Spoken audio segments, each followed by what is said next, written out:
Hai, Assalamualaikum. Uh, Kembali lagi bersama saya, Cikgu Syida. Okay, untuk kali ini kita akan sambung belanjawan tunai bahagian kedua.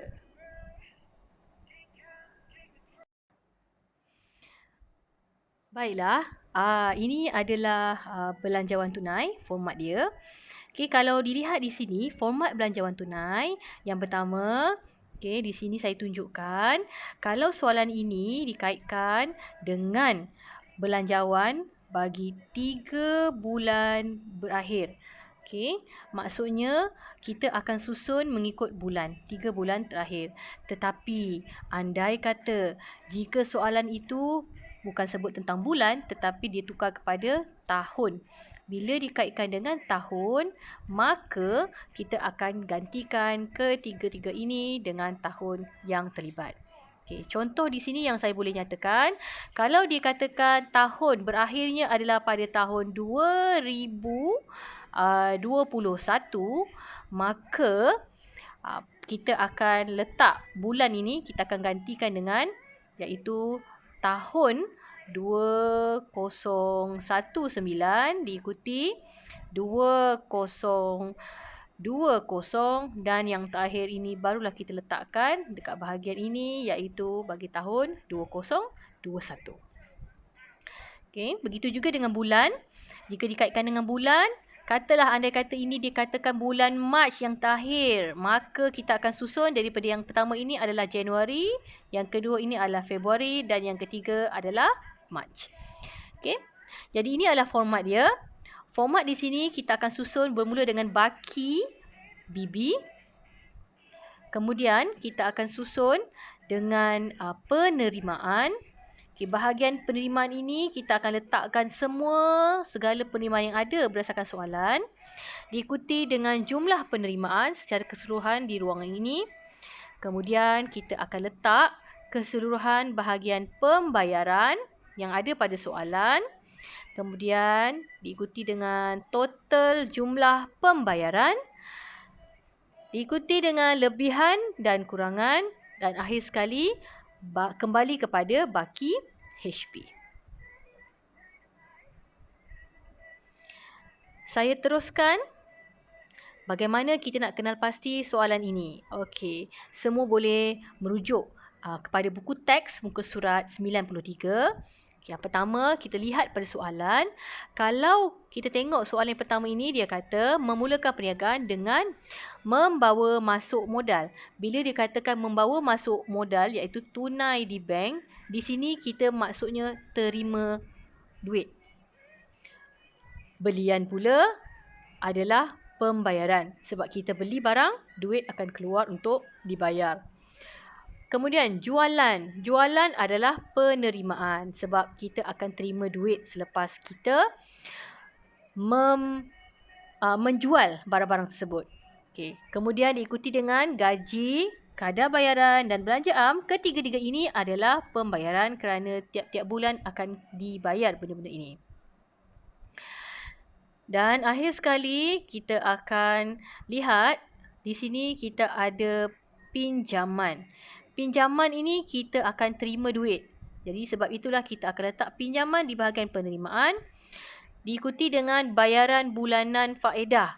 Yang ini yang akan diletakkan di bahagian pembayaran. Jadi untuk pertama, bila dapat soalan ini, kenal pasti dulu yang mana satu penerimaan, yang mana satu pembayaran. Kita atur dulu.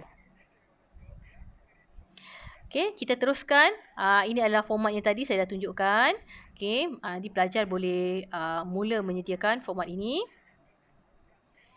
Okey, ini adalah soalannya. Kita akan teliti satu persatu soalan bagaimana untuk mengisi ini. Okey, Daniel dan Susan akan memulakan perniagaan DS Trading pada 1 Oktober 2018 dengan membawa masuk modal tunai di bank sebanyak RM50,000 diikuti dengan kenderaan RM6,000. Walau bagaimanapun, kita hanya masukkan modal saja di dalam ini.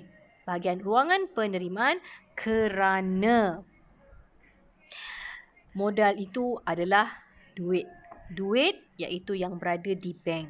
Okey, mana-mana duit yang berada di tunai ataupun di bank sebagai modal, kita akan masukkan di ruangan modal.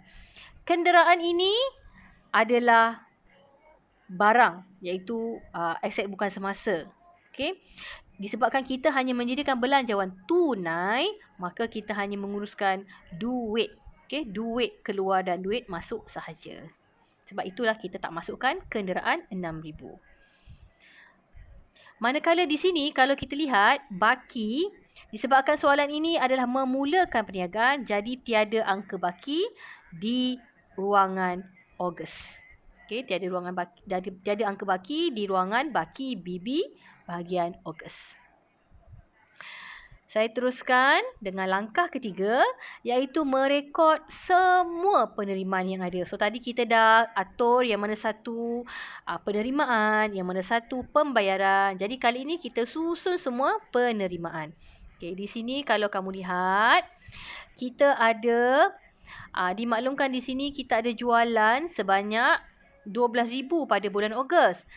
Okey. Kemudian kita akan meningkat sebanyak 20% pada bulan berikutnya. Jadi di sini kita akan kira dulu anggaran jualan kita. Okay, anggaran jualan ini meliputi jualan tunai dan jualan kredit, iaitu secara hutang. Jadi yang pertama, jualan Ogos adalah sebanyak 12,000. Bila dia kata meningkat sebanyak 20%, jadi kita punya peratusan pada bulan September akan jadi 120%. Kita darabkan dengan 12,000 yang ada pada Ogos sebab dia meningkat. Dapatlah angka 14,400. Dengan cara yang sama, 120% iaitu meningkat sebanyak 20% ini kita akan darabkan dengan angka pada bulan September dan kita akan dapat sebanyak 17,280. Walau bagaimanapun angka ini tidak dimasukkan di dalam belanjawan kerana kita kena tengok soalan dia ada menyebut tentang jualan kredit. Okey, di sini sebanyak 30% jumlah jualan yang ada itu, anggaran tadi adalah jualan kredit. Jadi 30% kita tak akan terima duit pada bulan tersebut. Okey. Berapakah kita akan terima pada bulan tersebut? Pada Ogos, jualan 12%, 30% adalah secara hutang ataupun secara kredit, maka 70% lagi adalah secara tunai yang kita akan terima duitnya. Maka kita pun kiralah jualan tunai sebanyak 70%, darabkan dengan 12,000 daripada anggaran jualan, akan dapat 8,400.